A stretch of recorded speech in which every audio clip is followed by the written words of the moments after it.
Le budget de la sécurité sociale a été adopté grâce à l'abstention des écologistes. Vous le regrettez ? Alors moi, j'ai voté contre. Je sais, vous avez voté contre, mais la majorité de votre groupe s'est abstenue. Alors évidemment qu'à titre personnel, je regrette ça parce que je pense que le PLFSS, le projet de loi de finances de la sécurité sociale, met encore un peu plus en danger notre protection sociale, l'hôpital public, mais aussi tout le médico-social. C'est un débat qui n'a pas beaucoup émergé dans le cadre des débats sur le PLFSS. Mais en fait, on vient d'acter par ce vote la tarification à l'acte qu'on dénonce absolument dans l'hôpital public, dans le médico-social. C'est-à-dire que les EHPAD, par exemple, vont être considérés et vont être maintenant subventionnés à l'acte. C'est extrêmement... Enfin, je le dis, hein, mais ça veut dire que quand vous faites la toilette d'une personne, si vous discutez 10 minutes avec elle, les 10 minutes ne sont pas comprises dans la tarification. C'est extrêmement grave, en fait.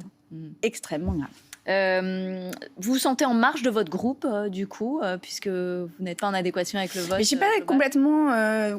compris, je dois dire, ce qui s'est passé dans le groupe, parce que y a beaucoup de députés qui se sont exprimés pour dire que spontanément ils auraient voté contre, donc j'ai pas tellement compris pourquoi à la fin on s'était abstenu, mais je respecte les votes de chacun. Moi je dis juste que là en fait moi j'ai été chef de file pour ce groupe du PLFSS depuis le début, c'est-à-dire je fais des réunions avec les ministres depuis le mois de juillet, j'ai assisté à toutes les lectures du matin jusque tard dans la nuit, des 4 lectures qu'il y a eu à l'Assemblée nationale, en commission des affaires sociales, j'ai même assisté à la commission mixte paritaire, donc je veux dire, j'ai suivi ce texte dans le détail depuis le début avec mon collègue Hendrik Davy.